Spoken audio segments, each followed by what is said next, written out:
example, side mount securing only happens if the partner on the ground is resisting to do something technical. Sa madaling salita, kung nakatulog na siya, wala na ng secure na ginagawa mo. Tulog na eh. So, kailangan yung baba, active. What is active? When you're on the ground. Squirming is one. Shrimping, pupa, all the animals you know, pero isa lang naman ang galaw yun. It consists of you, sabay tayo mag-squirm, okay? It consists of you shifting your body to the side. Yan, left to right. Para kung masyado akong flat, if I try to move out, mas marami akong surface. So I'll do my best to put my body here so I could either push or pull something. Notice when I'm pushing, hindi lang puwet, hindi lang kamay, pati paa. Pushing with the foot, sakto grip lang. Pulling with the foot.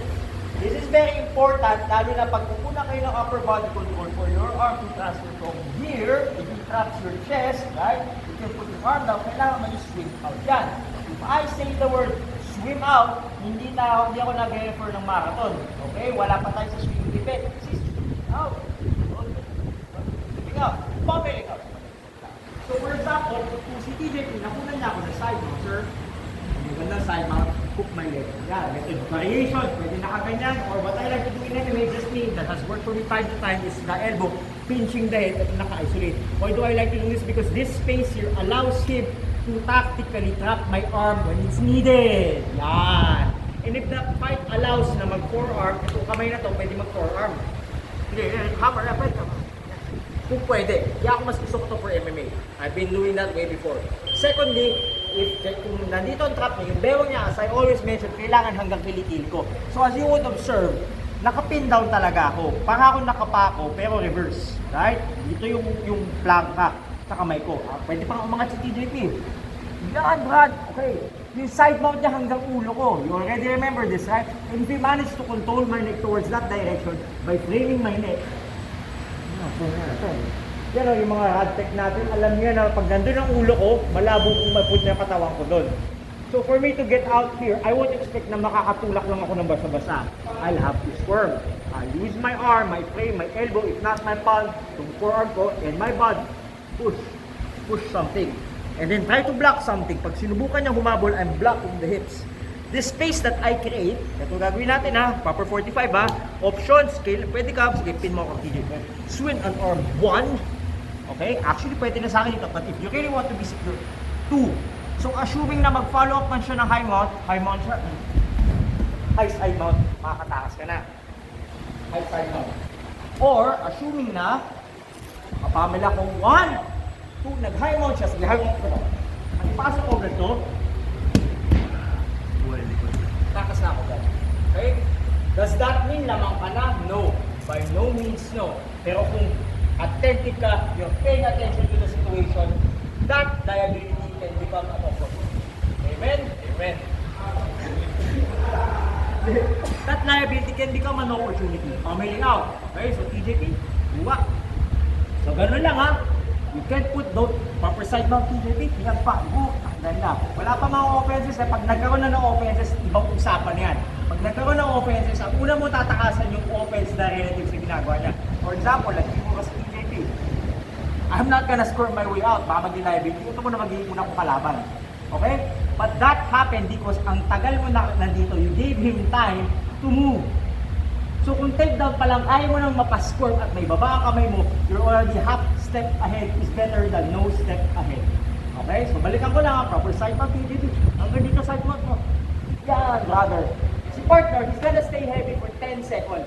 Once you get 10 seconds, lipat siya ng kahit anong position and then back to a side mount. Partner na nasa baba, you simply have to escape. What are the escape? Balikan ko lang. Squirming is 1. Get 1. Get out. Kahit makalayo ka lang. 1. Half guard to full guard, 2. So ganun. Ako lang. Nakatulak ako bago sumabon, naka-half guard. Wala pa, pwede mo siya tumakas. Pag napunta mo, full guard. Takas na yan. That's a really good takas. Takas na yun. Okay? Kung kaya nung kunan yung likod.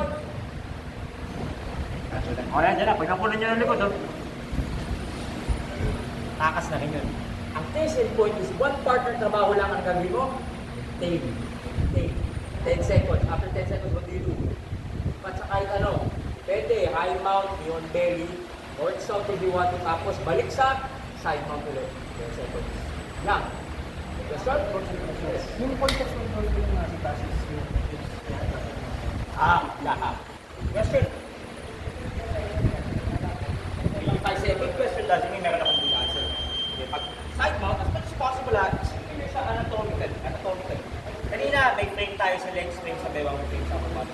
If I control this frame of his body, kumbaga nakapin lang ako dun, I don't expect him to pop out into it. Therefore, kung nandito bigat ko, if I plant my weight here, even my hips, even my body, here, this is just me. This has worked for me in many fights. This is how I won my fight. Ito ako sa side mount. I know may side mount na lang ganito, pag may lapel or whatsoever, pero kung MMA, I like doing this, as I mentioned, para kung kamay ng liver, kung kailangan ko mag-4 or, my God, sa ilong! Okay. Pwede yan malagaling mo. Aba, maraming veterans gumagawa niyan. Okay? Secondly, kung kukuha na ako ng submission dahil mas malapit mo sa akin, no? Ito ako. Thirdly, kung sinubukan man niya mag-bridge, mahirap. Fourthly, there's such a word, if he tries to squirm, malayo yung squirman niya. Fifthly, kung hahabol man siya ng half guard or whatsoever, habol tayo TJP, as long as I'm controlling the head nandito, do you think his body's gonna turn? Isipin mo lang literally na pinako mo siya. Maintain. You can maintain that. You don't have to commit to many submissions like MMA to. Pound and average punches because the dimension ng referee is scoring in two aspects. Ring control, fight control, whatever is going on. Grappling. Hey, kung ang pound mo is significant, ibig sabihin nakikita na malakas, umaalog, yun. 3 birds, 1 very big stone. So yun, that's a very big stone. Shotgun na yun, 3,000 na tinamaan mo eh. Okay, ang gagawin. So yung nasa baba, kailangan lang talagang huwag yung ipilit to kasi baka umabot ka kayo sa sa West Philippine Sea. Tumuli ko. Pwede rin palabas. Tapos siya. Uod lang. Okay? Yes sir. Pag square, balikan ko lang pinapasayaw ko ni sir. Ito wala to. Okay, parang pumutog yung buwan ng asin yan. Parang palaka na nakatalikod. Ilan ang katawan? 45. Baka yung contact mo sa sahig, mabawasan. Pero syempre, mahirap yan. Binibigatan ka. Mahirap din yan kung ang ulo mo nandito. Squirm ba ako hindi? Dito muna ako mag-squirm. Okay, baka tinatapak kamay mo. Pero mas okay niya kaysa wala akong ginagawa.